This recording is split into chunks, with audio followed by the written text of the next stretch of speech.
찬양하는 2930명의 인물 가운데 그의 생애와 성품이 예수님과 가장 많이 닮은 인물이 있다면 단연 요셉일 것입니다.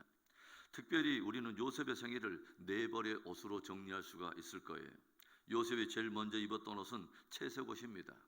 채색 옷은 아버지 야곱이 친히 지어준 옷이요, 모든 형제들보다 요셉을 사랑했던 이 야곱이 친히 입혀준 영광의 옷이라고 말할 수 있겠죠. 요셉이 입은 두 번째 옷은 종의 옷입니다.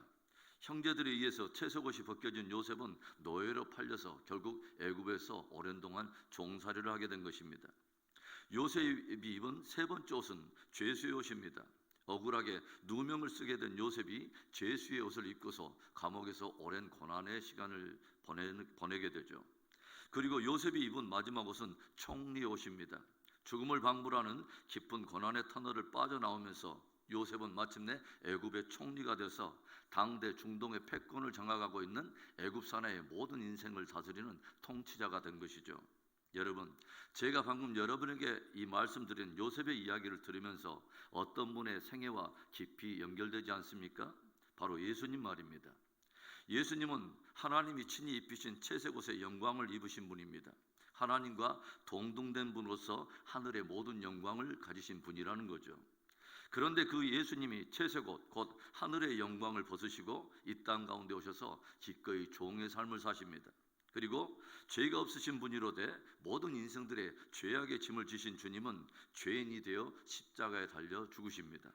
그러나 주님은 장사된 지 사흘 만에 죽은 자 가운데서 부활하시고 하늘에 오르사 보좌 우편에 앉으심으로 온 우주와 온 인생들을 다스리고 통치하시는 만왕의 왕, 만주의 주가 되십니다. 저와 여러분이 섬기는 바로 그 주님이 오늘도 변함없이 하늘과 땅의 모든 권세를 가지고 통치하시는 왕의 왕이요 주의 주 되심을 여러분 믿으십니까? 오늘도 그분의 통치와 다스림을 즐거워하며 그분의 은혜를 힘입고 승리하는 하루가 되기를 주의 이름으로 축원합니다. 우리는 어제 새벽에 참으로 놀라운 또 신비한 요셉의 꿈 이야기를 함께 들었습니다. 밭에서 함께 일하며 곡식단을 묶고 있는데 11개의 볕단이 요셉의 단에 절하는 꿈, 뿐만 아니라 해와 달과 11별들이 요셉에게 절하는 참으로 신비한 그의 꿈 이야기를 들었어요. 그런데 오늘 우리는 놀랍고도 그 오묘한 꿈을 꾼 요셉에게 일어난 하나의 큰 위기의 사건을 우리가 접하게 되죠. 오늘의 말씀을 통해서 우리가 배우게 되는 교훈이 있다면 무엇일까요? 첫 번째로는 모여 다수의 악에 동참하지 말라는 것입니다. 요셉의 꿈 이야기로 인해서 한때 큰 해프닝이 있은 지 어느 정도의 시간이 흐른 후에 아버지 야곱은 요셉을 헤브론으로부터 세겜 땅으로 심부름을 보내요. 그것은 다른 야곱의 아들들이 세겜에서 양떼를 치고 있었기 때문에 요셉으로 하여금 그 형들이 잘 있는지, 그리고 양떼들이 잘 있는지 형편을 알아보려고 한 것입니다. 야곱이 살고 있는 헤브론에서 세겜까지는 약 80km의 먼 거리였기 때문에 좋게 며칠을 걸어야 도착할 수 있는 그런 거리였습니다. 그런데 요셉이 아버지의 말을 순종하여 세겜 땅에 이르렀을 때 요셉은 그곳 사람으로부터 그의 형들이 그곳을 떠나서 북쪽으로 20km에 더 이동하여 도단성으로 이동했다고 하는 사실을 듣게 되죠. 그리고 마침내 도단에 이르게 된 요셉은 그곳에서 형들이 치고 있는 양떼를 만나게 됩니다. 그런데 멀리서 걸어오는 요셉을 보고서 그 형들이 어떻게 반응합니까? 18절부터 20절의 말씀에 요셉이 그들에게 가까이 오기 전에 그들이 요셉을 멀리서 보고 죽이기를 꾀하여 서로 이르되 꿈꾸는 자가 오는도다. 자, 그를 죽여 한 구덩이에 던지고 우리가 말하기를 악한 짐승이 그를 잡아먹었다 하자. 그의 꿈이 어떻게 되는지를 우리가 볼 것이니라 하는지라. 그들에게 가까이 오는 요셉을 바라보고서 놀랍게도 그의 모든 형제들이 함께 일심으로 결단한 것이 뭐냐면 요셉을 죽이자는 것입니다. 꿈꾸는 자가 오는도다. 자, 우리가 그를 죽여서 한 구덩이에 던져버리고 과연 그의 꿈이 어떻게 되는지를 한번 보자. 아버지 야곱이 요셉을 편애할 뿐만 아니라 채색옷까지 지어 입히는 것을 보면서 요셉에 대해 불편한 마음을 가지고 있는데, 더군다나 그들 앞에서 자신이 꾼 꿈 이야기를 들려주며 거들먹거리는 요셉을 보면서 저들은 미움과 시기가 극도에 달해 있었다고 하는 거죠.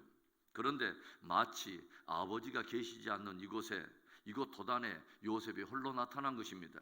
그래서 저들은 한 마음으로 요셉을 죽일 것을 결단한 것이죠. 우리가 오늘 말씀을 통해서 우리 안에 늘 경계해야 될 것이 무엇일까요? 악한 일에 함께 마음을 모아 악을 도모하는 일을 피하라는 것입니다. 성경이 무엇을 들려줍니까? 시편 1편의 1절, 복 있는 사람은 악인들의 꾀를 따르지 아니하며 죄인들의 길에 서지 아니하며 오만한 자들의 자리에 앉지 아니하고. 여러분, 꼭 다수가 정의는 아닙니다. 함께 모이는 것은 좋은 일이지만 악을 도모하려고 함께 모이는 것은 지혜가 아니라는 거죠. 믿음과 지혜의 분별력이 있어서 다수를 따라 모여 악을 행하는 것이 아니라 모여 함께 선을 행하고 함께 의를 행하는 복된 저와 여러분의 믿음이 되기를 축원합니다. 오늘의 말씀을 통해서 우리들이 배우게 되는 믿음의 교훈, 또 두 번째는 죽이는 자가 되지 말고 살리는 자가 되라는 것입니다. 비록 배다른 동생이며 아버지의 편애를 받을 뿐만 아니라 자신의 꿈으로 인해서 기고만장해 보이기는 하지만 모든 형제들이 일심으로 요셉을 죽이기로 결단하는 것을 보고서 급한 마음으로 형제들 앞에 누가 나섭니까? 장자인 루벤이 나서며 형제들을 만류하기 시작하죠. 21절과 22절의 말씀에 루벤이 듣고 요셉을 그들의 손에서 구원하려 하여 이르되 우리가 그의 생명을 해치지 말자. 루벤이 또 그들에게 이르되 피를 흘리지 말라. 그를 광야 그 구덩이에 던지고 손을 그에게 대지 말라 하니 이는 그가 요셉을 그들의 손에서 구출하여 그의 아버지에게로 돌려보내려 함이었더라. 루벤의 입장에서 본다면 분명히 요셉이 배다른 동생입니다. 그리고 그가 일마다 때마다 하는 일이 밉상이기는 하지만 다른 형제들이 요셉을 죽이려는 살기가 점점 거세지는 것을 보고서 루벤은 요셉의 생명만은 어찌든지 건져서 그를 아버지 야곱에게 돌려보내려고 그 형제들을 만류하며 나섰다고 하는 거죠. 우리는 루벤에게서 장자다운 한 일면을 우리가 보게 되죠. 어린 요셉에게서 보여지는 미성숙함이 있고 연약함도 있지만 그를 품고 생명을 보존하려는 하는 진정한 장자의 한 일면이 있다고 하는 거죠. 여러분, 기독교는 생명을 살리는 종교지 죽이는 종교가 아닙니다. 성도된 저와 여러분 안에 있어야 될 것은 사람을 살리고 영혼을 살리는 일을 해야 되지 사람을 죽이고 영혼을 죽이는 일을 도모해서는 안 되는 것입니다. 장자의 영성이란 품는 것이요 살리는 것입니다.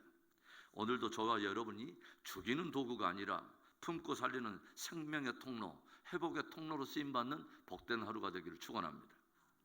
오늘의 말씀을 통해서 우리들이 배우게 되는 교훈인 마지막 교훈입니다. 셋째로, 비전의 성취에는 고난이 따른다는 것을 늘 기억하라는 것입니다. 오늘 우리는 참으로 놀랍고 오묘한 꿈을 꾼 요셉임에도 불구하고 그 꿈이 무색할 정도로 곧장 위기와 깊은 고난의 터널 속으로 들어가는 요셉의 삶을 보게 되죠. 23절과 24절의 말씀, 요셉이 형들에게 이르매 그의 형들이 요셉의 옷 곧 그가 입은 채색 옷을 벗기고 그를 잡아 구덩이에 던지니 그 구덩이는 빈 것이라 그 속에 물이 없었더라.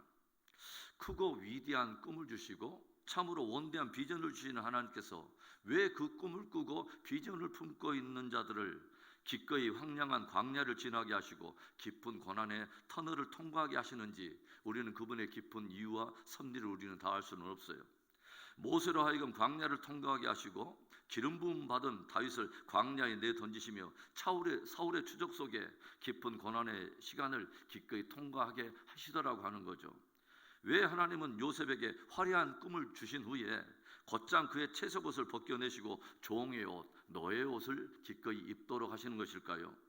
하나님께서는 그 고난의 시간들을 통해서 진짜 그 비전을 성취하기에 합당한 그릇으로 빚으시려고 하시는 것입니다. 다윗으로 광야의 깊은 고난의 터널을 통과하게 하심으로 왕궁에서는 도저히 빚어낼 수 없는 광야에서만 빚어낼 수 있는 진정한 예배자의 영성, 진정한 왕의 영성을 빚으시려고 하는 것이라는 거죠.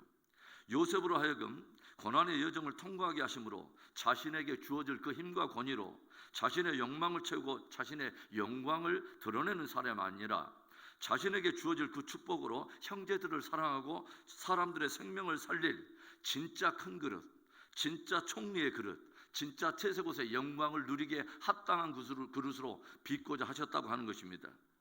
오늘 저와 여러분에게 고난이 주어졌다면 하나님의 축복을 누릴 그릇으로 빚으시려고 하는 하나님의 섭리가 있다고 하는 것을 기억하며 믿음으로 인내하며 승리할 수 있기를 바랍니다. 사랑하는 성도 여러분, 모여서 다수의 악에 참여하는 자가 되지 말고, 또 사람을 죽이는 자가 되지 말고, 사람을 살리고 영을 살리는 일에 쓰임을 받을 수 있기를 바랍니다. 고난과 연단 속에서도 마침내 축복에 합당한 그릇을 빚으시려고 하는 하나님의 선한 섭리를 신뢰하면서 오늘도 다음 데이 믿음으로 전진하며 승리하는 하루 되기를 주의 이름으로 축원합니다.